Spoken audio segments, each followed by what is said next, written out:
تو رمضان کی تیاری، اب دوسرے حصے پہ آؤں گی کہ رمضان کی تیاری کس کے ساتھ کرنی ہے؟ ایمان کی تجدید کے ساتھ. رمضان میں داخل ہونا ہے ایمان کی بہتری کے ساتھ، ایمان کی قوت کے ساتھ. اس کے لیے اپنے ایمان کا جائزہ لیتے رہنا ہے، اپنے دل کا جائزہ لیتے رہنا ہے. ابو درداء کہتے ہیں آدمی کی سمجھداری یہ ہے کہ وہ اپنے ایمان کو جانچتا رہے کہ اس کا ایمان بڑھ رہا ہے کہ گھٹ رہا ہے. عقل مند کون ہے؟ جو یہ دیکھتا رہے ایمان بڑھ رہا ہے یا گھٹ رہا ہے. بڑے بڑے صحابہ کو اپنا ایمان بڑھانے کی بڑی فکر ہوتی تھی، حالانکہ وہ روز رسول اللہ صلی اللہ علیہ وسلم کو دیکھتے تھے، ان کی مجلسوں میں حاضر ہوتے تھے.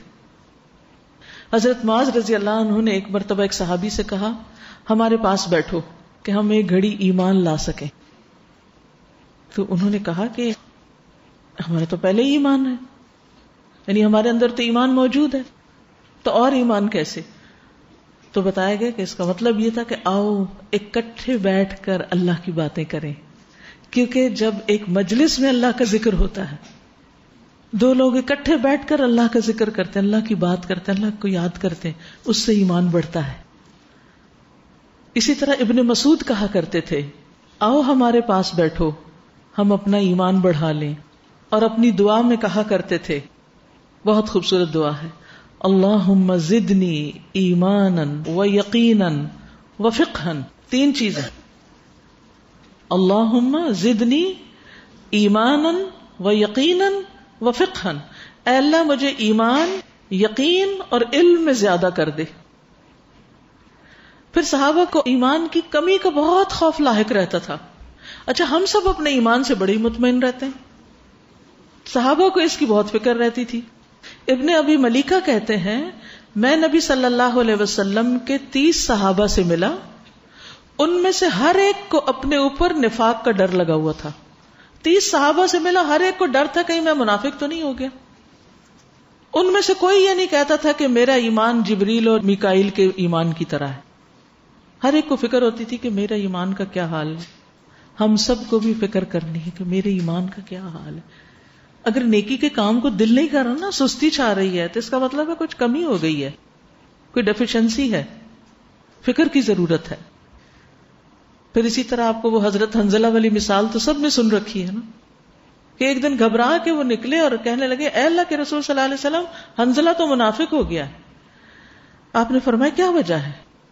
کہنے لگے میں نے کہا اللہ کے رسول ہم آپ کی خدمت میں ہوتے ہیں، آپ ہمیں جنت دوزخ کی یاد دلاتے ہیں، یہاں تک کہ وہ ہمیں یوں لگتا ہے جب آنکھوں سے دیکھ رہے ہیں، اور جب ہم آپ کے پاس سے چلے جاتے ہیں اپنے بیوی بچوں میں، اولاد میں، زمین کے معاملات میں مشغول ہوتے ہیں، پھر ہم چیزوں کو بھول جاتے ہیں. تو آپ نے فرمایا اس ذات کی قسم جس کے ہاتھ میں میری جان ہے، اگر تم ہمیشہ اسی کیفیت پر رہو جس طرح میرے پاس ہوتے ہو، ذکر میں مشغول ہوتے ہو، تو فرشتے تمہارے بستروں پر تم سے مصافحہ کریں اور تمہارے راستوں میں آ کر تم سے ملاقات کریں. لیکن اے حنظلہ وقت وقت کی بات ہے، اے حنظلہ وقت وقت کی بات ہے، اے حنظلہ وقت وقت کی بات ہے. 3 دفعہ آپ نے یہ بات فرمائی. کچھ گھڑیاں ایسی ہوتی ہیں ہمارا ایمان بہت اوپر چلا جاتا ہے، کچھ کام ایسے ہوتے ہیں ہمارا ایمان پھر نیچے آتا ہے. تو جب نیچے آئے تو پھر کیا کرنا چاہیے؟ پھر دوڑنا چاہیے اس کام کی طرف جس سے ایمان پھر اوپر چلا جائے. یہ سٹرگل ہے. اگر یہ یوں نہ ہو ایک ہی اس پہ آ جائے تو پھر تم آرام سے بیٹھ جائے بس میں نے ایمان بنا لیا اپنا، جیسے اتنا بینک بیلنس بنا لیا، اب مجھے ریٹائر ہو کے آرام سے بیٹھ کے کھانے کھا لوں گا، اب مجھے اور کام کی ضرورت نہیں. ایمان میں کوئی ریٹائرمنٹ نہیں، نیکیوں کے کام میں کوئی ریٹائرمنٹ نہیں کہ اب میں نے کرنا تھا جو کر لیا، اب میں آرام سے بیٹھوں گا بس جیسے بھی اب باقی زندگی نہیں. یہ اپ اینڈ ڈاؤن ہوتا رہے گا، کیونکہ ہمیں مرتے دم تک سٹرگل کرتے رہنا ہے. کچھ مقامات بڑے افضل ہوتے ہیں، کچھ اوقات بڑے افضل ہوتے ہیں. رمضان افضل اوقات میں سے ہے، لہذا اس میں ایمان کا بڑھانا ذرا آسان ہو جاتا ہے. روزہ رکھیں گے ایمان بڑھتا رہے گا اگر آپ زبان سے اس کو کوئی غلط بات کر کے خراب نہ کریں. اسی طرح باقی نیک اعمال میں بھی. تو ہمیں سب کو کوشش کرنی ہے رمضان میں ایمان بڑھانے والے کاموں کی طرف بھاگنے دوڑنے کی. تو ایمان بڑھانے والے کام کون سے ہیں؟ سب سے نمبر 1 ٹاپ پر علم نافع حاصل کرنا. کیا حاصل کرنا؟ علم نافع کون سا ہوتا ہے؟ نفع مند علم، بینیفیشل نالج. وہ کون سا ہوتا ہے؟ وہ علم جس سے اللہ کی پہچان ہو، وہ علم جس سے اللہ کی معرفت ہو کہ اللہ ہے، اللہ سبحانہ وتعالی کے اوپر ایمان اور یقین میں اضافہ ہو، اس کے ناموں، اس کی بلند صفات کی معرفت جن کا اللہ حقدار ہے، اور اللہ سبحانہ وتعالی کے ایسے افعال، ایسے کام جو عقل کو حیران کر دیں. کچھ چیزیں ہمیں قرآن سے حاصل ہوتی ہیں اور کچھ چیزیں کائنات میں غور و فکر سے حاصل ہوتی. افسوس یہ ہے کہ جب ہم کائنات میں غور و فکر کرتے ہیں یا ایسی کتابیں پڑھتے ہیں یا ایسی چیزیں پڑھتے ہیں تو ہم ان کو کنیکٹ نہیں کرتے کہ یہ اللہ نے کیا ہے، یہ اللہ نے بنایا ہے. وہ ہیومن برین کے بارے میں پڑھتے ہم حیران ہوتے جائیں گے کس طرح کام کرتا ہے. انسان اپنے ہارٹ کے بارے میں پڑھے، کوئی کتاب آپ لے لیں، کہیں سے بھی پڑھنا شروع کریں، آپ کی آنکھیں کیسے کام کرتی ہیں، آپ بولتے کیسے ہیں، ان سب چیزوں کے بارے میں جب آپ معلومات حاصل کرتے ہیں تو آپ اس کو صرف انفارمیشن کی حد تک رکھتے ہیں، کنیکشن نہیں جوڑتے کہ یہ اللہ نے کیا سب کچھ.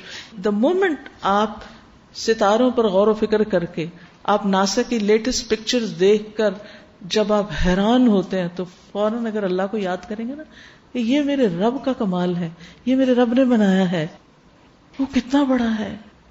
آپ اکثر خبروں میں پڑھتے رہتے ہیں اب یہ ایک پلانٹ دریافت ہو گیا ہے، اب یہ فلاں چیز سامنے آ گئی ہے، اب سائنسدان یہ کہہ رہے ہیں، یہ کہہ رہے ہیں. ان کو صرف خبر سمجھ کے نہ لیں، اس وقت یہ سوچے میرا رب اتنا عظیم ہے، وہ خود کتنا بڑا ہوگا. یہ تو صرف اس نون ورلڈ کی بات ہے جو ہمارے سامنے ہے، یہ تو صرف اس آسمان کے نیچے کی چیزیں ہیں جو ہم دیکھ رہے ہیں. یہ اس سے تو 7 آسمان ہیں، اور 7 آسمانوں سے اوپر بھی رب کا عرش ہے، اور رب عرش کے اوپر وہ کتنا بڑا ہے، اور اس نے یہ سب کچھ کیسے بنایا. ایک ایٹم کے اوپر اگر آپ پڑھنے لگتے ہیں، ایک سیل کے اوپر، ہیومن باڈی میں ایک سیل کے اوپر آپ اگر مائکرو پکچرز دیکھیں صرف اپنے بال کی یا اپنے سکن کے کسی ایک پارٹیکل کی، حیران ہو جائیں گے. سبحان اللہ، یعنی آپ کی عقل دنگ رہ جائے گی. یہ وہ مواقع ہیں جو اللہ کی معرفت کے ہیں. ایسی کتابیں بھی پڑھیے، ایسے علم بھی حاصل کیجیے، اس سے آپ کو اللہ سبحانہ وتعالیٰ کی معرفت نصیب ہوگی. لہذا نفع مند علم حاصل کرنا.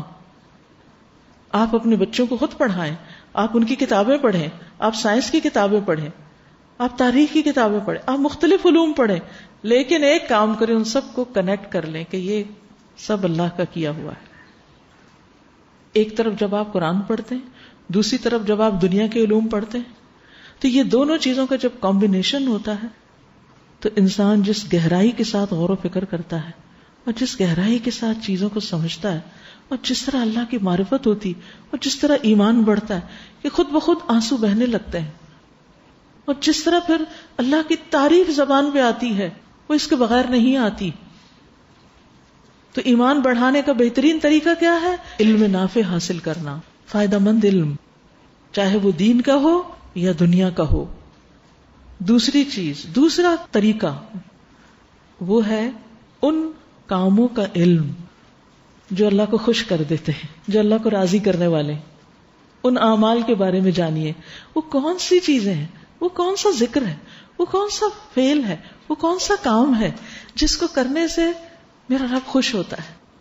اس کے بارے میں جانیے، بھول جائیں دوبارہ جانیے، پھر جانیے، پھر جانیے، اور صرف جان کے ہی نہ رہ جائیے، وہ کر بھی لیجئے تو ایمان بہت بڑھ جائے گا.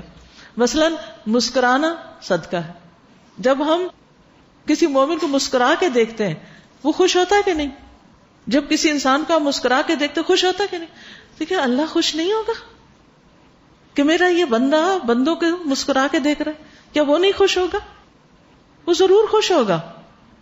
تو جو شخص ایسے کام جان لیتا ہے کہ جس سے اللہ کی رضا حاصل ہوتی اور پھر وہ کر لیتا ہے، اس کا ایمان بڑھتا چلا جاتا ہے، بڑھتا چلا جاتا ہے. اور جتنا ایمان زیادہ اتنے درجات کی بلندی زیادہ. پھر یاد رکھیے علم اور ایمان آپس میں گندے ہوئے ہیں. ایمان جنت تک پہنچاتا ہے، علم کا راستہ بھی کہاں جا کے ختم ہوتا ہے؟ جنت تک. تو کب تک سیکھتے رہنا چاہیے؟ جب تک وہاں پہنچ نہ جائیں.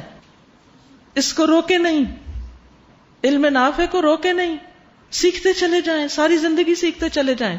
اور رمضان ایک بہت ہی بہترین موقع ہے، کیونکہ بہت سے گھر کے کام کاج، دوپہر کے کھانے پکانے اور ان چیزوں سے فرصت ہو جائے گی.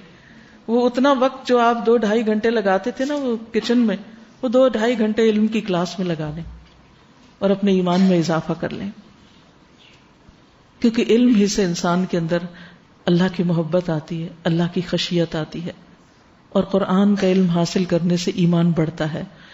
صحابہ کہتے ہیں ہم نے ایمان سیکھا، پھر ہم نے قرآن سیکھا جس سے ہمارے ایمان میں اضافہ ہوا. پھر قرآن پڑھنے سے ایمان بڑھتا ہے. انما المؤمنون الذین اذا ذکر اللہ وجلت قلوبہم وَإِذَا تُلِيَتْ عَلَيْهِمْ آيَاتُهُ زَادَتْهُمْ إِيمَانًا وَعَلَى رَبِّهِمْ يَتَوَكَّلُونَ. سچے مومن وہ ہیں کہ جب ان کے سامنے اللہ کا ذکر کیا جائے تو ان کے دل کانپ اٹھتے ہیں، اور جب اللہ کی آیات انہیں سنائی جائیں تو ان کا ایمان بڑھ جاتا ہے. اللہ کی آیات سنائی جائیں، لہذا رمضان میں قرآن پڑھنے کے علاوہ کیا کرنا چاہیے؟ سننا چاہیے. رات کو تراویح میں اور دن کو اس کا ترجمہ یا فہم یا جو بھی ایسی مجلسوں میں حاضر ہوں کہ جہاں قرآن پڑھ کر سنایا جا رہا ہو. اور پھر صرف تلاوت ہی نہیں، اس میں غور و فکر بھی، اس میں غور و فکر، اس کی سمجھ، اس پر تدبر، اور اس کو اپنی زندگی سے ریلیٹ کرنا. اور یاد رکھیے کوئی چیز ایسی نہیں جو قرآن سے افضل ہو جس کے ذریعے انسان اللہ کی طرف رجوع کر سکے یا پھر جو اس سے قریب ہو سکے. پھر اسی طرح کائنات میں غور و فکر. رمضان کا چاند خاص طور پر دیکھنے کا اہتمام کرنا ہے. دعا بھی یاد کر لینی، نہیں تو کتاب کھول کے دعا پڑھ لینی ہے کہ اللہ تعالیٰ اس مہینے کو ہمارے لیے ایمان اور یقین میں اضافے کا ذریعہ بنائے اور ہمارے لیے رحمتوں کے دروازے کھول دے اور ہمیں بہترین نیکیوں کی توفیق عطا فرمائے. اس وقت اپنے لیے اور سب کے لیے دعائیں کرنی. پھر اسی طرح جو ہم قرآن پڑھتے جائیں گے انشاءاللہ، ساتھ ساتھ عمل کی بات ہے کہ کم از کم ہر روز ایک نئی چیز ایسی کہ جس پر جا کے عمل کرنا ہے، وہ اور زیادہ ایمان میں اضافے کا سبب بنے گا. جیسے چھوٹی چھوٹی چیزیں ہی ہیں، پاکیزگی کا اہتمام، وضو کا اہتمام. حدیث میں آتا ہے وضو کی حفاظت مومن کے سوا کوئی نہیں کرتا. پھر اچھی طرح وضو کرنا، پھر وقت کی پابندی سے نماز پڑھنا، پھر فرائض کے علاوہ نوافل. رمضان میں خصوصی طور پر نوافل، کیونکہ وہ اللہ کے قریب کر دیتے ہیں، اتنا قریب کہ اللہ تعالیٰ فرماتے ہیں کہ میں اس بندے سے پھر محبت کرنے لگ جاتا ہوں. تو یہ اللہ تعالیٰ کی محبت کمانے کا مہینہ ہے، اللہ کی قربت پانے کا مہینہ ہے. کعب بن عجرہ سے آپ نے فرمایا تھا اے کعب، نماز قربت کا ذریعہ، نماز اللہ کے تقرب کا ذریعہ. قرآن مجید میں آتا ہے نا وسجد وقترب، جو اللہ سے قریب ہونا چاہتا ہے وہ نماز کی طرف لپکے، خصوصاً رات کی نماز، قیام اللیل. اور عام دنوں میں تو ہم نہیں کر پاتے. الحمدللہ کہ اللہ نے ہمیں ایک ایسے ملک میں رکھا کہ جہاں مسجدیں ہیں، تراویح کا اہتمام ہے، قیام اللیل کا اہتمام ہے. کچھ تھوڑی قربانی کر کے وہاں تک جائیں اور نماز ادا کریں. پھر اسی طرح صدقہ و خیرات اور اپنی جان مال اللہ کے راستے میں لگانا، یہ انسان کے ایمان کو بڑھاتا ہے. پھر احسان کا رویہ اختیار کرنا، احسان اللہ کے معاملے میں بھی، سب سے بڑھ کر اس سے محبت، سب سے بڑھ کر اس کا ڈر، پھر اس کے فیصلوں پہ راضی ہونا، اس پہ توکل کرنا، اس کی اطاعت کرنا، لوگوں کی خاطر اس کو ناراض نہیں کرنا. پھر پانچویں چیز جو انسان کے ایمان کو بڑھاتی وہ اللہ کا ذکر ہے. ایمان والوں کو اللہ تعالیٰ نے خاص طور پر ذکر کی تاکید کی ہے. یا ایھا الذین آمنوا اذکروا اللہ ذکرا کثیرا وسبحوہ بکرۃ واصیلا. اے ایمان والو، اللہ کو بکثرت یاد کرو، صبح و شام اس کی تسبیح کرو. ذکر دلوں کے سکون کا ذریعہ ہے. ذکر کی حالت میں انسان مسلسل اللہ کا قرب پاتا ہے، ایمان میں اضافہ ہوتا ہے. عمیر بن حبیب کہتے ہیں کہ ایمان بڑھتا اور گھٹتا ہے. ان سے پوچھا کہ اس میں اضافہ کیسے ہوتا ہے، کمی کیسے ہوتی ہے؟ انہوں نے کہا جب ہم اپنے رب کا ذکر کرتے ہیں تو ایمان زیادہ ہو جاتا ہے، جب ہم اس سے غافل ہوتے ہیں، اس کو بھلا دیتے ہیں تو ایمان کم ہونے لگتا ہے. پھر لوگوں کے ساتھ حسن معاملہ، آپس میں محبت. نبی صلی اللہ علیہ وسلم نے فرمایا تم جنت میں داخل نہیں ہو سکتے جب تک ایمان نہ لاؤ. تم ایمان نہیں لا سکتے جب تک آپس میں محبت نہ کرو. سبحان اللہ، یہ شرط لگا دی گئی ایمان کے لیے. تم ایمان نہیں لا سکتے جب تک آپس میں محبت نہ کرو. ہم سب کو دیکھنا چاہیے کہ ہمارا اپنے گھر والوں کے ساتھ کیا معاملہ ہے. رمضان میں سب کے دل نرم ہوتے ہیں نا، جو روٹھے ہوئے بھی ہیں ان کو بھی منانا آسان ہو جاتا ہے. تو رمضان میں اس موقع سے بھرپور فائدہ اٹھا کے آپس کی محبتوں کی تجدید کرنی، تحفے تحائف دے کر، دوسروں کی طرف افطار بھیج کر، اور مختلف طریقوں سے، یعنی جس کسی سے بھی کوئی چھوٹی موٹی ناراضگی یا کوئی دل میں کوئی کدورت، کوئی کمی بیشی ہے، تو روزہ چونکہ انسان کا تزکیہ کر رہا ہوتا ہے نا، تو اس کے لیے آسانی ہو جاتی ہے نیکی کے کام کی طرف آگے بڑھنا.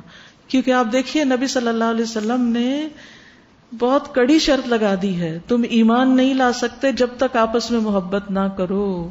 مومنوں کی آپس کی محبت ضروری ہے. اگر ایک جگہ مل کے کام کر رہے ہیں تو وہاں بھی محبتیں ضروری ہیں.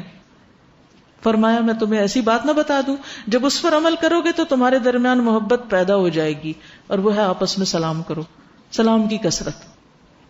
پھر لوگوں سے معاملہ اللہ کی رضا کے لیے، کسی سے کچھ حاصل کرنے کے لیے نہیں، کسی لالچ سے نہیں کہ میں اس کے ساتھ اچھا کروں تو یہ مجھے یہ دے گا، یہ میرے ساتھ یہ کرے گا. نہیں، وہ تو آپ اچھا کریں گے اللہ خود دلوں میں محبت ڈال دے گا. پھر اسی طرح دوسروں کو اپنی تکلیف سے بچانا. رمضان میں خاص احتیاط کرنی ہے کہ کسی کو ہماری زبان اور عمل سے کوئی تکلیف نہ ہو، دوسروں کے فائدے کا بننا. نبی صلی اللہ علیہ وسلم نے فرمایا مومن کی مثال کھجور کے درخت کی طرح ہے، تم اس سے جو بھی لوگے وہ تمہیں فائدہ ہی دے گی. یعنی کھجور کا ہر پارٹ فائدہ مند ہے. پھر اسی طرح دوسروں کے لیے وہ پسند کرنا جو اپنے لیے پسند ہے. پھر صبر کا مظاہرہ کرنا، لمبی ناراضگیاں نہیں پالنا، لوگوں کی گزرے وقت کی اچھائیوں کو یاد رکھنا. آپ صلی اللہ علیہ وسلم نے فرمایا ان حسن العہد من الایمان، کسی کے ساتھ بھی گزرا ہوا اچھا وقت یاد رکھنا ایمان میں سے ہے. بعض اوقات ایسا ہوتا ہے نا کہ کسی کی کوئی بات ہمیں ہرٹ کر جاتی تو ہم اس کی پچھلی ساری خیر بھلا دیتے ہیں. نہیں، پچھلی اچھی باتیں یاد رکھنا ایمان کا حصہ ہے. تو اگر وقتی طور پر کسی سے کوئی کمی بیشی ہو بھی گئی ہے تو اس کو بھی معاف کر کے آگے بڑھیں. پھر اسی طرح لوگوں سے بے نیاز ہونا، لالچ نہ رکھنا. پھر اسی طرح مومنوں کا دفاع کرنا، دوسروں کی فکر کرنا، صرف اپنی فکر میں نہیں جینا، اوروں کی بھی فکر کرنا. مومن وہ نہیں جو خود پیٹ بھر کے کھائے اور اس کا ہمسایہ اس کے پہلو میں بھوکا ہو. پھر اپنی ذاتی زندگی کی اصلاح کرنا. رمضان میں کرنے کا کام کیا ہے؟ اپنی ذاتی زندگی کی اصلاح. سب سے پہلے صبر اور شکر. مومن یا اچھے حال میں ہوتا ہے یا تکلیف والے حال میں. اچھا حال ہو تو شکر ادا کر، الحمدللہ الحمدللہ، اور اگر تکلیف ہو تو صبر سے کام لیں، تب بھی الحمدللہ ہی کہیں. پھر اسی طرح زندگی میں سادگی اختیار کرنا، کیونکہ سادگی بھی ایمان کا حصہ ہے. ان البذاذۃ من الایمان، کیونکہ جب ہم بہت زیادہ دنیا میں پڑ جاتے ہیں تو ایمان کمزور ہونے لگ جاتا ہے. اس زبان کی حفاظت، نبی صلی اللہ علیہ وسلم نے فرمایا کسی آدمی کا ایمان درست نہیں ہوتا جب تک کہ اس کا دل درست نہ ہو، اور اس کا دل درست نہیں ہوتا جب تک زبان درست نہ ہو. زبان کو صرف خیر کے لیے کھولنا، اور اس کے لیے یاد رکھے میرا رب سن رہا ہے. جو بات کرنے لگے تو کسی کو بھی سنانے سے پہلے یہ سوچے میرا رب سن رہا ہے. پھر فضول باتوں سے اجتناب، کیونکہ کامیاب مومن کون ہے؟ جو فضول باتوں سے بچتے ہیں. ان اللغو معرضون، نظروں کی حفاظت. قل للمؤمنین یغضوا من ابصارہم ویحفظوا فروجہم، مومن مردوں سے کہیے اپنی نگاہیں نیچی رکھیں، اپنی شرمگاہوں کی حفاظت کریں. پھر حیا ایمان کا حصہ ہے، حیا کا اہتمام، اپنے لباس میں حیا، اپنی گفتگو میں حیا. کیونکہ بعض اوقات جب ہم بے حیا ہو جاتے ہیں نا بدتمیزی پہ اتر آتے ہیں. تو جس کے اندر حیا ہوتا ہے وہ سوچ سمجھ کے منہ کھولتا ہے. پھر ایسے کاموں سے بچنا جو ایمان گھٹانے والے ہیں، جن میں سب سے زیادہ غفلت اور سستی. روزے کی حالت میں انسان کو تھکاوٹ بھی ہو جاتی، سستی بھی ہو جاتی. یہ نہیں کہ نمازیں لیٹ کر کر کے پڑھیں، آپ جا کے سو جائیں اور اثر وہ سورج غروب ہونے کے قریب وہ پھر آپ اٹھ کے اثر پڑھ رہے ہیں، تو اس سے ایمان نہیں بڑھے گا. پھر اسی طرح گناہ کے ہر کام سے توبہ کرنا، ورنہ گناہ کا بوجھ ایمان کمزور وہ کھانے لگتا ہے دیمک کی طرح انسان کے ایمان کو. پھر اسی طرح برائی سے نہ روکنا بھی انسان کے ایمان کی کمزوری کی علامت ہوتی ہے. پھر اسی طرح دنیا کی حرص اور لالچ خواہشات کی پیروی، بہت زیادہ باتیں کرنا اور بہت زیادہ کھانا، اس سے بھی انسان کے اندر ایمان کی کمزوری آتی ہے۔ بخل، جھوٹ، کیونکہ جھوٹ ایمان سے الگ چیز ہے۔ جھوٹ جو ہے وہ ایمان کا دشمن ہے۔ پھر دوسروں کی جان مال عزت کو حلال سمجھنا۔ حسد، نبی صلی اللہ علیہ وسلم نے فرمایا ایمان اور حسد دو چیزیں ایک مومن کے دل میں اکٹھی نہیں ہو سکتی۔ حدیث ہے کسی بندے کے دل میں ایمان اور حسد دونوں اکٹھے نہیں ہو سکتے۔ پھر کینہ اور بغض، خصوصاً قریبی رشتہ داروں میں۔ پھر لوگوں کے عیب تلاش کرنا، یہ ایمان کمزور کرنے والی بات ہے۔ زبان سے کسی کو دکھ دینا، غیبت، چغلی، بد زبانی اور فحش گوئی، یہ ساری چیزیں ایمان کمزور کرنے والی، ان سے خوب بچنے کی فکر کرنی ہے۔ پھر امانتوں کا پاس نہ رکھنا، اور پھر یاد رکھیے ایمان کے حصول کے لیے دعائیں بھی کرنی ہیں، ایمان کی تجدید کے لیے دعا کرنی ہے۔ رسول اللہ صلی اللہ علیہ وسلم نے فرمایا فَاسْأَلُوا اللَّهَ أَن يُجَدِّدَ الْإِيمَانَ فِي قُلُوبِكُمْ، لوگوں اللہ سے سوال کرو، دعا کرو کہ اللہ تمہارے دل میں ایمان کی تجدید کر دے، ایمان کو نیا کر دے، تمہارا ایمان بڑھا دے۔ اس کے لیے دعا کرنی ہے اللہ سے۔ اور وہ دعا کیا ہے؟ ایک حدیث میں آتی ہے صحیح الادب المفرد میں، اللہم حبب الینا الایمان، آمین کہیے، اللہم حبب الینا الایمان وزینہ فی قلوبنا، وزینہ فی قلوبنا، کہ اللہ ایمان کو ہمارے دل میں بہت محبوب بنا دے اور ہمارے دلوں میں اسے مزین کر دے، خوبصورت بنا دے۔ پھر اسی طرح اور دعائیں بھی ہیں، اللہم انی اسألک ایمانا لا یرتد ونعیما لا ینفد ومرافقت محمد صلی اللہ علیہ وسلم فی اعلی جنت الخلد۔ اے اللہ میں آپ سے ایسے ایمان کا سوال کرتا ہوں جس میں کبھی ارتداد نہ ہو، یعنی اس سے میں کبھی نہ پھروں، ایسی نعمتوں کا سوال کرتا ہوں جو کبھی ختم نہ ہو، اور ہمیشہ جنت کے بلند حصے میں محمد صلی اللہ علیہ وسلم کی رفاقت کا سوال کرتا ہوں۔ اور پھر آپ دیکھیے چاند دیکھ کے جو آپ دعا پڑھیں گے اس میں کیا ہے، اللہم اہلہ علینا بالیمن والایمان، ماشاءاللہ سب کو آتی ہے دعا، والسلامتی والاسلام ربی وربک اللہ۔ اے اللہ ہم پر اس چاند کو، رب ذہن میں رکھیے کہ رمضان کا جو آ رہا ہے چاند، اللہ اس چاند کو ہمارے لیے خیر، ایمان، سلامتی اور اسلام کے ساتھ طلوع کر۔ اور پھر ایمان پر زندہ رہنے کی دعا کرنا کہ آخر تک، زندگی کے آخری دم تک ہم ایمان پر رہیں اور ایمان کے ساتھ ہی دنیا سے جائیں، اور ایمان کے ساتھ رمضان میں داخل ہوں۔ رمضان رحمتوں کا مہینہ ہے، برکتوں کا مہینہ ہے۔ اس مہینے میں شیاطین کو قید کر دیا جاتا ہے، دوزخ کے دروازے بند کر دیے جاتے ہیں، جنت کے دروازے کھول دیے جاتے ہیں، اور ایک پکارنے والا پکارتا ہے، اے خیر کے طالب آگے بڑھ، اے شر کے طالب ٹھہر جا۔ اور اللہ تعالیٰ بہت سو کو آگ سے آزاد کر دیتے ہیں، اور ایسا رمضان کی ہر رات میں ہوتا ہے۔ اب چند بس آخری باتیں رمضان پلاننگ کے حوالے سے۔ ہم اگر یہ سوچتے ہیں کہ اچھا ہم رمضان میں داخل ہو رہے ہیں، رمضان آ رہا ہے، روزہ رکھیں گے، یہ کریں گے، وہ بہت سی باتیں سوچ لیتے ہیں، پھر کر نہیں پاتے، پھر پریشان ہوتے ہیں، کیونکہ ہم نے باقاعدہ ان کو پلان نہیں کیا ہوتا۔ تو سب سے پہلی چیز کہ ایسا منصوبہ بنائیں جو قابل عمل ہو، ایسی پلاننگ کریں، ایسے ٹارگٹ سیٹ کریں جو پھر کر بھی سکیں۔ یہ نہ آپ اتنی لمبی لسٹ بنا لیں اور پھر وہ آپ سے ہو نہ، پھر آپ کہ میں تو بہت ہی نکمی ہوں، چلو چھوڑو بس، پھر وہ آپ کی لو سیلف اسٹیم کا شکار ہو جائیں یا آپ کچھ بھی نہ کر سکیں۔ نہیں، اتنے کام سوچیں جو آپ واقعی کر لیں گے، ٹھیک ہے؟ اور پھر صرف رمضان تک نہیں کرنا، ان کو بعد میں بھی لے کے چلنا ہے۔ کم از کم 5 ٹارگٹ سیٹ کر لیں اپنے، کم سے کم 5، ان میں ہم بہتری پیدا کریں گے، کیونکہ ایک دم بہتری نہیں آتی، پورا رمضان کوشش کریں گے تاکہ ان میں بہتری ہو جائے۔ اور اپنے آپ کو پکڑ کے رکھنے کے لیے اوروں کو بھی ساتھ شامل کر لیں ان 5 چیزوں میں۔ مثلا اپنے گھر میں اپنے بچوں کے ساتھ مل کے آپ وہ 5 چیزیں طے کر لیں کہ ہم اس رمضان میں وہ 5 کون سے ایسے سارے کام کریں گے ایز اے فیملی کہ جس سے ہم پہلے سے بہتر ہو جائیں، یعنی رمضان کے جانے کے بعد ہم پہلے سے بہتر انسان بن سکیں. کیونکہ اگر آپ رمضان میں جس حال میں داخل ہوئے اسی میں نکلے تو پھر رمضان کا کیا فائدہ ہوا؟ کچھ بھی نہیں.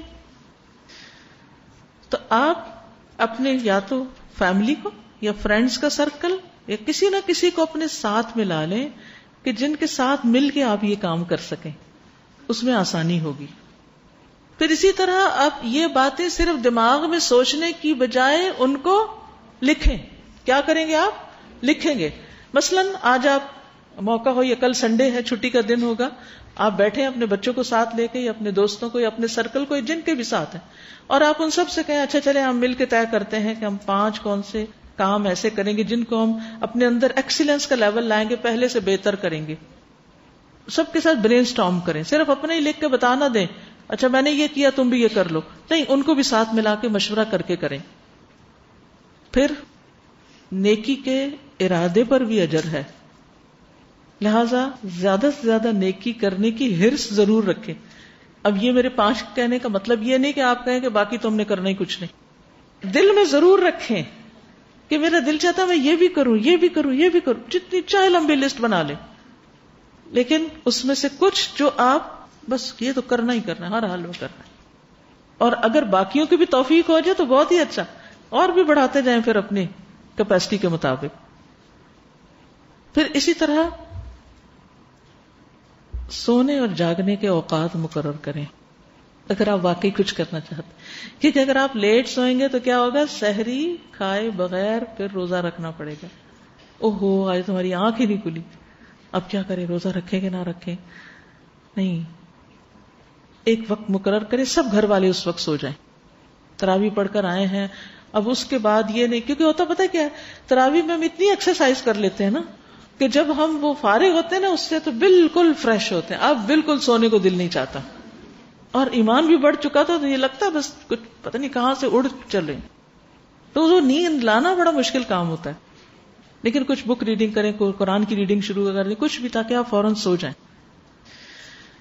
پھر اسی طرح روزانہ قرآن مجید پڑھنے کا ایک وقت مقرر کر لیں, ایک ٹارگٹ سیٹ کر لیں. لیکن یہ اس وقت ہوگا جب آپ کچھ اور کاموں کو کٹ ڈاؤن کریں گے. جیسے اگر آپ ٹی وی دیکھتے ہیں یا کمپیوٹر پر ہیں یا واٹس ایپ کے اوپر گھنٹوں گزارتے ہیں, اس کو کم کرنا ہوگا, اس کو لمیٹڈ کریں. اور اپنے آپ کو کہیں کہ میں نے یہ جو اتنا ٹائم اس پہ لگاتی ہوں نا, میں نے اس وقت اس کو بند رکھنا ہے, اس کے ایکول قرآن مجید کھولنا ہے. پھر اسی طرح اگر آپ تراویح پڑھ رہے ہیں تو ایک جگہ مقرر کریں.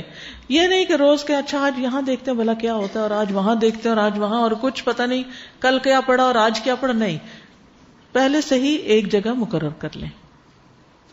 اپنا ٹائم بھی مقرر کر لیں, گھر والوں کو پتا ہو کس وقت نکلنا ہے, اور پھر وہاں پہنچ کر سکون سے پڑھ کر واپس. پھر اسی طرح باقی چیزوں کی بھی تلاوت کی, اور باقی جو جو کام آپ نے کرنا ان کی مقدار اور ٹائم اور وہ بھی مقرر کریں. کیونکہ اگر آپ اپنے گولز کو ٹائم باؤنڈ کریں گے نا, یہ کام کرنا ہے اس وقت کرنا ہے, پھر وہ کام ہوگا. اور اگر آپ کہیں گے نا انشاءاللہ میں بہت سا قرآن پڑھوں گی, تو پھر اس طرح نہیں, آپ یہ طے کریں میں نے روز 1 سپارہ پڑھنا یا 2 پڑھنے. مثلاً آپ یہ کر سکتے ہیں 1 سپارہ ریڈنگ, 1 سپارہ لسننگ جیسے دورہ قرآن وغیرہ, 1 سپارہ رات کو تراویح میں. تو اس طرح ٹارگٹ سیٹ کریں گے تو انشاءاللہ پھر کم از کم 3 تو ہو ہی جائیں گے. 1 سمجھنے کا, 1 خود پڑھنے کا, کیونکہ ہر حرف کے پڑھنے پر 10 نیکیاں, اور پھر 1 قیام اللیل میں نماز میں سننا. پھر اسی طرح جو آپ نے گول سیٹ کیے, ٹارگٹ سیٹ کیے نا, ان کو کہیں لکھ کے لگائیں اور ان کو بار بار دیکھتے رہیں کہ میں کر بھی رہی ہوں کہ نہیں. ٹھیک ہے. اسی طرح مثلا جو دعائیں ہیں آپ نے مانگنی ان کو بھی لکھ لیں, یا جو کتابوں سے پڑھنی تو وہ لے کے رکھ لیں. یہ نہ ہو کہ وہ آپ ایک دوسرے سے چھینے, وہ میری تم کی اٹھا کے لے گئے اس کی. اگر گھر میں 5 بچے 5 کتابیں لا کے رکھ دیں, اور ہر ایک کے ہاتھ میں ایک ایک ان کا نام لکھ کے دیں کہ شام کو ہم بیٹھیں گے, جس وقت بھی بیٹھ کے دعائیں پڑھنی ہے ہر ایک اپنی اپنی کتاب سے پڑھے گا, اور کوئی کسی کے ساتھ جھگڑے گا نہیں. کیونکہ ورنہ بعض اوقات کیا ہوتا ہے, ہم کہتے ہیں چلو ایک ہے نا سبھی دیکھ لیں گے اس کو, نہیں, پھر وہ ایک پڑھا اور دوسرا چین, جیسے ایک اخبار آتی ہے نا سارے لڑائی شروع کر دیتے ہیں, تو وہ پھر وہ چیز نہیں ہونی چاہیے. اور دعائیں صرف اپنے لیے نہیں, اوروں کے لیے بھی مانگنی ہے, پوری امت کے لیے مانگنی ہے, اور اپنے سارے دوستوں رشتہ داروں کے نام لے لے کے. اور نام لے لے کے اب کس کس کی لسٹ بنائیں گے, اس کا بہت اچھا آسان طریقہ ہے, فون کا کانٹیکٹ لسٹ کھول لیجئے, اور اسکرول کرتے جائیے اور ان کے لیے, کیونکہ ہر ایک کا آپ کو پتا ہوتا ہے کوئی بیمار ہے, کوئی کسی نے کسی خاص دعا کے لیے کہا کچھ, اس سے پھر کوئی مس نہیں ہوتا. اگر بہت لمبی لسٹ ہے اور ایک دن میں ساری نہیں ہوتی تو ہر روز آپ تھوڑا تھوڑا تھوڑا تھوڑا تھوڑا, تاکہ کوئی بھی نہ چھٹے. تو انشاءاللہ جب آپ دوسروں کے لیے دعائیں کریں گے تو آپ کے لیے بھی دعائیں قبول ہوں گی. تو چلیے چند ٹارگٹ جو آپ مثلاً سیٹ کر سکتے ہیں. نمبر 1, نمازوں میں بہتری لانی ہے, کیونکہ جو اللہ سے محبت کرتا ہے نا وہ اپنی نماز کو اچھا بنانے کی فکر کرتا ہے. اچھا, اب اس کی تھوڑی سی آپ ڈیٹیل لکھیں گے کہ بہتری کیسے لانی ہے. نمبر 1, وقت پہ پڑھنا ہے. نمبر 2, خشوع سے پڑھنا ہے. خشوع کیا ہوتا ہے؟ السکون. نماز میں ہل جل نہیں, ادھر ادھر نہیں دیکھنا, کھجانا نہیں, دوپٹہ ہی نہیں ٹھیک کرتے رہنا نہیں. یعنی خشوع اور خضوع کا مطلب ہوتا ہے سکون سے اللہ کے سامنے عاجزی سے کھڑے ہو جائیں. قوموا للہ قانتین. پھر نماز میں اللہ کا قرب محسوس کرنا, یعنی نماز بہتر کرنا ایک گول ہے آپ کا, اس کے اندر چھوٹے چھوٹے مزید اس کی بریک اپ کر لیجئے, جس کی میں تھوڑا سا آئیڈیا دے رہی ہوں. روزانہ 12 سنتیں پوری کرنے کی نیت کر لیں. 2 فجر کی, 6 ظہر کی, 2 مغرب کی, 2 عشاء کی. جو شخص دن میں 12 رکعتیں پڑھتا ہے سنت, اللہ اس کے لیے جنت میں ایک گھر بنائے گا. یہ وعدہ ہے. تو ہو سکتا ہے کہ رمضان میں آپ پڑھیں اور بعد میں بھی آپ کو اس کی عادت پڑے. اسی طرح چاشت کی نماز یا اشراق کی, یا جو بھی آپ کہیں, سورج نکلنے کے 15 منٹ بعد سے لے کر سورج کے زوال سے 15 منٹ پہلے کے درمیان میں 2 یا 4 رکعتیں پڑھ لیں. سارے دن کے لیے اللہ کافی ہے آپ کے لیے. اور پھر آپ دیکھیے کہ یہ 360 جوڑوں کا صدقہ ہے یہ 2 رکعتیں. آپ مثلاً اگر کسی وجہ سے نہیں پڑھ سکے, گھر میں آپ کو جاب پہ جانا ہے, کام پہ جانا ہے, وضو کر کے راستے میں ہی سواری پہ پڑھ لیجیے, لیکن اس کا اہتمام کیجیے. یہ جتنی جوڑوں کی دردیں ہیں نا, میں آپ کو گارنٹی دیتی ہوں انشاءاللہ ٹھیک ہو جائیں گی. اس نماز کا اہتمام کریں پابندی کے ساتھ. ہر روز جوڑوں کا صدقہ نکلتا رہے گا اور آپ صحت مند ہو جائیں گے. پھر اسی طرح 2 یا 4, کم از کم 2, زیادہ جتنی مرضی پڑھیں, لیکن 4 کے بارے میں حدیث آتی ہے. رسول اللہ صلی اللہ علیہ وسلم نے فرمایا, تمہارا رب فرماتا ہے, اے ابن آدم, کیا تم اس بات سے عاجز آ گئے کہ تم دن کے ابتدائی حصے میں میرے لیے 4 رکعتیں پڑھو اور میں دن کے آخر تک تمہاری کفایت کروں, نہیں تمہیں کافی ہو جاؤں. پھر اسی طرح تھکاوٹ اور نیند کے باوجود رات تراویح کا اہتمام, جیسے تیسے, بس آپ جب چل پڑیں گے نا اور کھڑے ہو جائیں گے نا, اللہ تعالیٰ توفیق دے دے گا انشاءاللہ تعالیٰ. خصوصاً آخری عشرہ, اس کو ہاتھ سے نہیں جانے دینا. نبی صلی اللہ علیہ وسلم آخری عشرے میں عبادت کے لیے کمر بستہ ہو جاتے, خود بھی جاگتے, گھر والوں کو بھی جگاتے. تو اگر بچے سو رہے ہیں, ایگزامز ہیں, یہ کچھ ہے, اگر پہلے 20 دن کچھ کمی بیشی ہو بھی گئی تو ان کو پہلے سے بتا دیں کہ آخری عشرہ ہم نے یہاں جانا ہے, ایسے پڑھنا ہے, رات کو یوں جاگنا ہے. اگر پہلے سے ذہن سازی کر لینا تو بچے بھی اپنا گول سیٹ کر لیتے ہیں کہ ہاں ہم نے کرنا ہے. تو ایک ہے نماز بہتر کرنا, یہ ہمارا گول ہو گیا. دوسرا, صدقے کی عادت ڈالنا, روزانہ کچھ نہ کچھ صدقہ کرنا, کیونکہ گناہوں کو مٹانے کا ذریعہ ہے, بہترین اعمال میں سے ہے, قبر کی آگ بجھانے کا ذریعہ ہے. حدیث میں آتا ہے یقیناً صدقہ تو صدقہ کرنے والوں کی قبروں سے حرارت بجھاتا ہے. اور صرف اپنے لیے نہیں, اپنے والدین اور جو فوت ہو چکے ہیں نا, ان کی طرف سے بھی آپ کیجئے کہ اللہ اگر ان کی قبروں میں کوئی گرمی ہے, کوئی کمی بیشی, اللہ ان کو بھی معاف کر دے. قیامت کے دن مومن کا سایہ کیا ہوگا؟ اس کا صدقہ ہوگا. اور جو چھپ کے صدقہ کرتا ہے وہ عرش کے سائے تلے ہوگا, جس دن کوئی اور سایہ نہیں ہوگا, کہ دائیں ہاتھ نے دیا, بائیں کو بھی نہیں پتا چلا. پھر جنت کی طرف لے جانے کا ذریعہ ہے, آگ سے بچانے کا. خواہ کھجور کا ایک ٹکڑا ہی صدقہ میں دے انسان, ضروری نہیں کہ بہت بڑا بڑا صدقہ ہر جس کو توفیق اور اللہ دے اسے روز کرے, لیکن اگر روز کچھ بڑی اماؤنٹ نہیں کر سکتے تو ایک آدھی کھجور. اگر آپ کچھ کماتے نہیں اور آپ کے پاس کوئی ذریعہ نہیں, تو آپ افطار کی ٹیبل پہ بیٹھے ہیں نا, تو اس بات میں جلدی کریں کہ آپ اپنے ہاتھ سے دوسرے کو کھجور دیں کہ آپ کر لیجئے. آپ یعنی بازو کہتے ہوتے ہیں سب بیٹھے اپنے اپنی دعائیں پڑھ رہے ہوتے ہیں, آپ اٹھیں اور جا کے اٹھائیں کھجور کی پلیٹ اور سب کو ایک ایک ایک ایک پکڑائیں. یہ آپ کا صدقہ ہو جائے گا. یعنی مواقع ڈھونڈیں, کوئی بھی طریقہ ہو سکتا ہے. اور پھر نبی صلی اللہ علیہ وسلم جب جبریل سے ملتے تھے تو پھر کیا ہوتا تھا؟ بہت زیادہ سخی ہو جاتے تھے، اور رمضان کی ہر رات میں آپ ان سے ملاقات کرتے تھے. اور رمضان میں آپ کیسے سخی ہوتے تھے؟ کیا مثال دی گئی؟ تیز آندھی سے بھی زیادہ. اپنی ساری چیزوں کا جائزہ لیں، کیا کیا ایکسٹرا پڑا ہوا ہے، ان کو آپ نکال سکتے ہیں. آپ جائزہ لیں آپ کے پاس کتنے پیسے ہیں، کیا کیا میں کب صدقہ کر سکتی ہوں، کس کس پروجیکٹ میں ڈال سکتی ہوں. اپنے زیورات کا جائزہ لیں کہ کون کون سا کتنا ہی عرصہ ہوا کبھی نہیں پہنا، آؤٹ ڈیٹڈ ہو گیا. اپنی باقی چیزوں کا، اور دیکھیں کہاں کہاں کون ضرورت مند ہے. ہمیں آج یا کل جلد ہی دنیا چھوڑ جانا ہے، تو یہ سب کچھ ویسے ہی دوسروں کا ہو جائے گا، اپنے ہاتھ سے کیوں نہ دیں. تو صدقے کے لیے پھر چھوٹے چھوٹے بریک اپ آپ کریں گے. کیا صدقہ کرنا ہے، کہاں کرنا ہے، کتنا کرنا ہے، کب کب کرنا ہے. اور اس کے لیے نا آپ اپنے لیے کچھ کچھ ہنٹس لکھ دیں، میں یہ ایسا کروں گی، ایسا کروں گی، ایسا کروں. جو آپ سوچ سکتے ہیں، بچوں کو بٹھا لیں ہم کیا کیا کر سکتے، وہ آپ کو اچھے اچھے آئیڈیاز دیں گے. اب دیکھیے کہ بعض لوگ جو اس چیز کا اہتمام کرتے ہیں، ان میں سے میں پڑھ رہی تھی کسی کے بارے میں کہ عقبہ بن عامر کہتے ہیں میں نے نبی صلی اللہ علیہ وسلم کو فرماتے ہوئے سنا کہ قیامت کے دن ہر شخص اپنے صدقے کے سائے میں ہوگا یہاں تک کہ لوگوں کے درمیان فیصلہ ہو جائے. یزید کہتے ہیں کہ ابو الخیر کوئی دن ایسا نہیں جانے دیتے تھے جس میں کوئی چیز، خواہ میٹھی روٹی یا پیاز، وہی صدقہ نہ کر دے. مسجد کے لیے نکلتے تھے تو گھر میں جو بھی چھوٹا موٹا کچھ ہوتا اس کو لے کے نکلتے، راستے میں دیتے. اب دیکھیے آپ کوئی یہاں سڑک ایسی نہیں کہ جس پہ کوئی مانگنے والا نہ کھڑا. میں نہیں کہتی کہ آپ بہت پیسے ان کو دیں، آپ کچھ کھانے کی چیز تھوڑی بہت ریڈی رکھیں، ہینڈی رکھیں، کوئی آ کے ونڈو ناک کرے کھانے کی چیز دے دے. پھر اسی طرح تیسرا ٹارگٹ، تیسرا گول، رمضان کے علاوہ سے زیادہ ذکر. کون کون سا ذکر کرنا ہے؟ یعنی زبان کو ذکر سے تر رکھنا ہے، کیونکہ ذکر والے جو ہیں وہ سب سے آگے نکل جائیں گے. نبی صلی اللہ علیہ وسلم ہر حال میں ذکر کرتے تھے.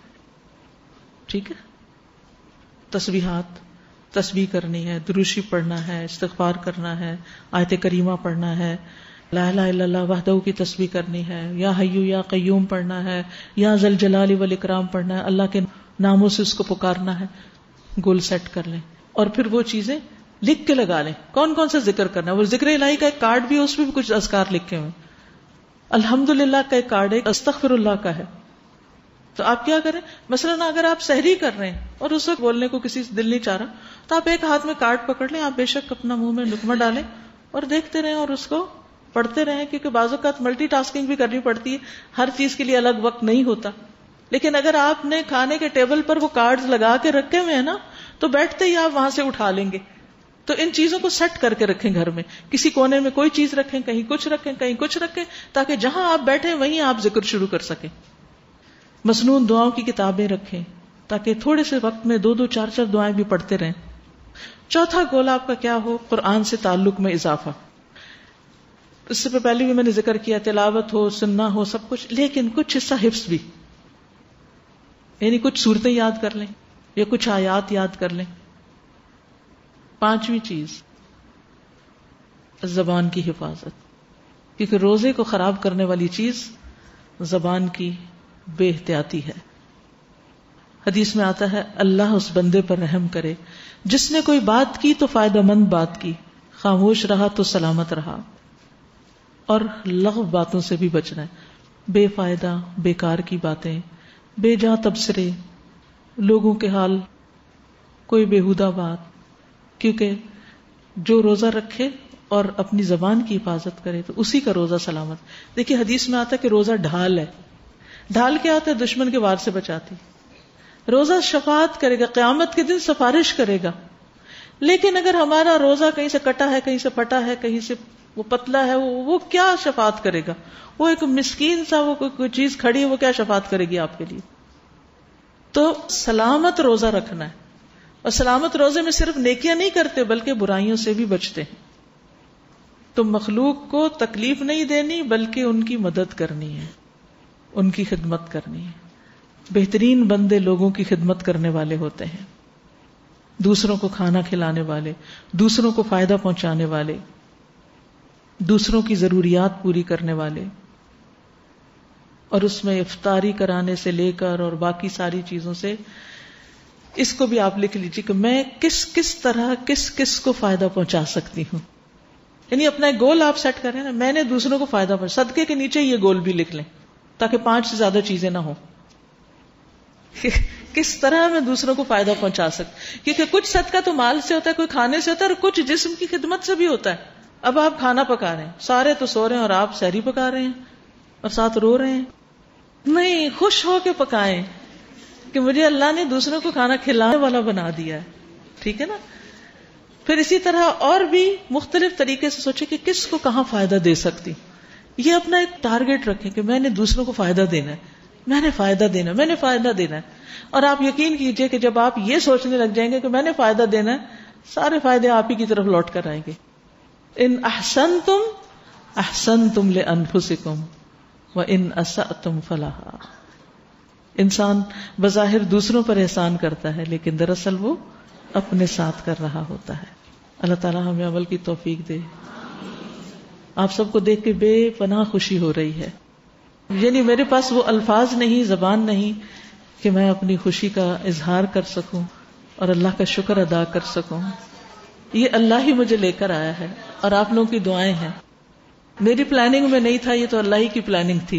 اور اللہ ان لوگوں کو جزا دے جنہوں نے میرا رخ اس طرف موڑا, کیونکہ میں کہیں اور جا رہی تھی. الحمدللہ. تو 17 مئی سے انشاءاللہ العزیز بروز بدھ سے ہم دورہ قرآن شروع کریں گے یہاں پر انشاءاللہ تعالی, اور ٹائم 10:30 سے 1 بجے تک کا ہوگا. کیونکہ میں ویسے تو 2 گھنٹے میں پارا ہو جاتا ہے, تھوڑی سی کچھ دعائیں وغیرہ اور کچھ تھوڑا کنکلوڈ کرنے میں اگر ذرا اوپر ہو گیا تو پھر اس کے بعد ظہر کی نماز. اسی طرح یہاں عمرے کی تربیتی پروگرام ایک ہو رہا ہے, کیونکہ رمضان میں بہت سے لوگ عمرے پہ جاتے ہیں, تو عمرے کی تیاری اور طریقہ سیکھنے کے لیے 15 مئی منڈے کو انشاءاللہ اس کی ٹریننگ ہے. پھر اسی طرح 3 جولائی سے یہاں سمر کورس شروع ہوگا انشاءاللہ تعالی آفٹر رمضان. اور انشاءاللہ منڈے کو میرا نارتھ ناظم آباد میں صحیح بخاری کا سیشن ہے, اور پھر اسی طرح ٹیوزڈے کو گلشن برانچ میں ہے صحیح بخاری کا سیشن. اور باقی یہ ہے کہ انشاءاللہ باہر سٹال بھی ہیں اور کچھ انفارمیشن بھی ہے, وہاں پر آپ دیکھ سکتے ہیں. اور کچھ کتابوں کے سٹال ہیں, دعاؤں کے یہ کارڈز وغیرہ موجود ہیں, ان کو آپ دیکھ سکتے ہیں. جیسے یہ جنت میں لے جانے والے اذکار جو ہیں, یہ کارڈ بہت ہی اچھا ہے, بلکہ آپ صرف خود اپنے لیے نہیں اوروں کو بھی تحفے میں دیں تاکہ دوسرے لوگ بھی پڑھیں تو آپ کے لیے ثواب جاریہ بن جائے. یہ استغفار کا کارڈ ہے. اسی طرح اور بھی بہت اچھی اچھی چیزیں انشاءاللہ باہر آپ دیکھ لیں گے. اپنا اپنا قرآن مجید لے کر آئیے اور قلم ضرور لائیے ساتھ, تاکہ جیسے آج میں نے 5 گول لکھوائے نا, اگر آپ یہ 5 ابھی لکھ لیتے تو گھر جا کے ذرا دوبارہ آسانی ہو جاتی. تو صرف سننے کے لیے نہیں, آئیے تھوڑا سا اس کو اپنے پاس اکٹھا کرنے کے لیے. ٹھیک ہے, جزاکم اللہ خیرن کثیرا. اللہ تعالیٰ آپ سب کے وقت میں برکت ڈالے. تھوڑی سی دعا کر لیتے ہیں, پھر اس کے بعد اجازت. سبحان اللہ والحمد للہ ولا الہ الا اللہ واللہ اکبر ولا حول ولا قوة الا باللہ العلی العظیم. اللہم صلی علی محمد وعلی آل محمد کما صلیت علی ابراہیم وعلی آل ابراہیم انک حمید مجید. اللہم بارک علی محمد وعلی آل محمد کما بارکت علی ابراہیم وعلی آل ابراہیم انک حمید مجید. ربنا آتنا فی الدنیا حسنۃ وفی الآخرۃ حسنۃ وقنا عذاب النار. یا اللہ پاک, جو کچھ ہم نے سیکھا ہے اللہ تو ہمیں عمل کی توفیق عطا فرما. یا اللہ ہمارے ایمان میں اضافہ فرما. اللہ ہمیں ایمان کی قوت نصیب فرما. اللہ ہمارے یقین میں اضافہ کر دے. یا رب العالمین ہمیں باعمل مسلمان بنا دے. یا اللہ اس شہر کو امن والا بنا دے. یا رب العالمین سب پر اپنی رحمت نازل فرما. سب کے دلوں میں جو دعائیں اور نیک تمنائیں ان کو پورا فرما. تمام بیماروں کو صحت عطا فرما. سب دکھی لوگوں کے دکھ دور فرما, اور ہم سب کو اپنی رضا کے کام کرنے کی توفیق عطا فرما.